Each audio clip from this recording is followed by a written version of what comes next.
Барлықтарыңа сәлем. Бүгінгі түсірімдерде сіздерге қазіргі көктем айы барлық талдардың жаңағыдай оянатын уақыты, сол себептеден сіздерге ең бірінші былтыр көрсетуге ұмытып кеттіппін. Енді биыл уақытында көрсеңіздер, уақытында істеп үлгересіздер деп ойлаймын. Яғни талдарды зиянды нәрселерден химиясыз қалай тазартуға болады, соны айтайын деп тұрмын. Былтыр сіздерге басында көрсеткенмін, гүлдеген уақытта жаңағыдай қалай зиянкестерден құрт жемеуші құтылуға болатындығын, химиялық жолмен. Негізі химиялық химиясыз құтылуға да болады, бірақ көбісі Актара деген нелер бар ғой. Актара, мысалы медный купорос ол астына жаңағыдай қара болып кетпеу үшін сондайдан қорғайды да.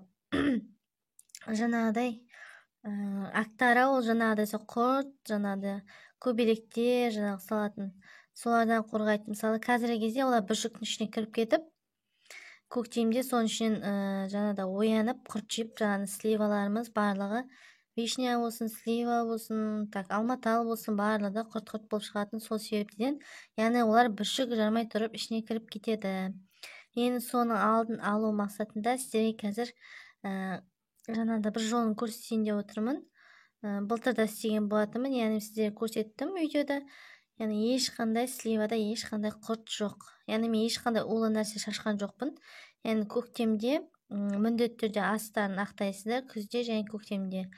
Және де былтырлар мен көпарат қолданып, биыл енді қолданбаймын шығар.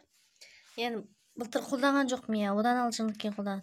Кәдімгі, ол үшін бізге қажетті кәдімгі диктарный сабын. Яғни бұл қарап тұрсаңыздар, міне көрдіңіздер ғой. Натуральный мыло деп тұр. Яғни нағыз таза, еш қоспасыз таза сабын. Яғни бұл береза деген қайын ба? Қайынның жаңағыдай сыртынан алынады. Міне көбінесе жаңағыдай жараларға, мысалы воспаление болып, бір жерде воспаление болса, солар мысалы денеңіз бөртіп тұрған кезде осымен жуыну керек.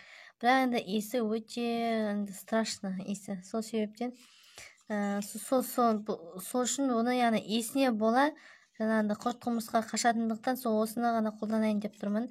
Былтырда қолдандым сіздерге. Яғни бұны не қолданамын? Яғни бұл аптекалық, міне. Арнайы аптекаларда сатады, немесе дүкендерде болса, дүкендерде сатады.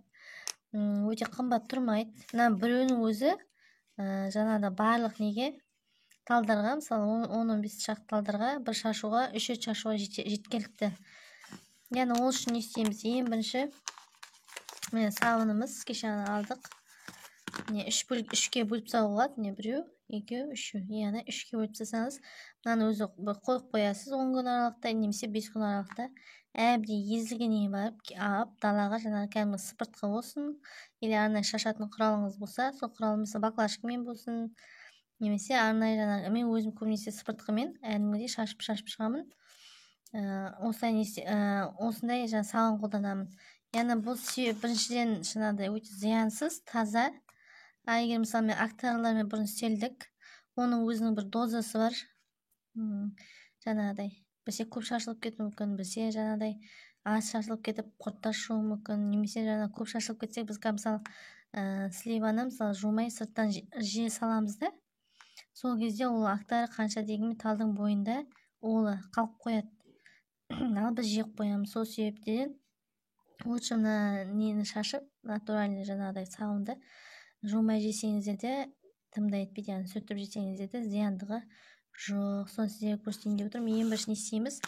Кез келген мынандай жаман ыдыс болсын, баклажка болсын аласыздар, яғни аузы ыңғайлы болу үшін. Себебі мынау сабын әбден қоюланып кетеді. Яғни мен айттым ғой, біреуі 2-3-ке бөлгенде бір талайға уақытқа шейін жетеді. Қазір мен бөлемін. Міне бөліп қойдым. Яғни мына қалғанын салып қоямын. Пышақпен бөлмесін тегіс болмай кетті, тымда етпейді. Мен мынаны өзін салып, банкке салып, кәдімгі суды толтырып, бетін жауып қоямыз. Әбден ерігенен шамалып араластырып, әбден ерігенен кейін бір ыдысқа құйып, тағы да шамалы су құйып. Мысалы 2 литрлік банка болса, 2 литр банка суды бетіне шейін толтырамыз. Содан кейін бұл әбден қоюланған кейін осының жартысын алып, соған тағы сондай кішкене жарты су қосып, бірге бір қосып, яғни бірде бір деп айтады ғой. Соны шашып шығамыз. Яғни жеткенше. Барлығы негізі жету керек. Шашып шығамыз. Содан кейін бүршік жармай тұрып, Шымкент жақтарда білмеймін, уже бүршік жарып, уже гүлдеп кеткен шығар. Біздерде әлі бүршік жарған жоқ, сол себептен соны көрсетіп жатырмын.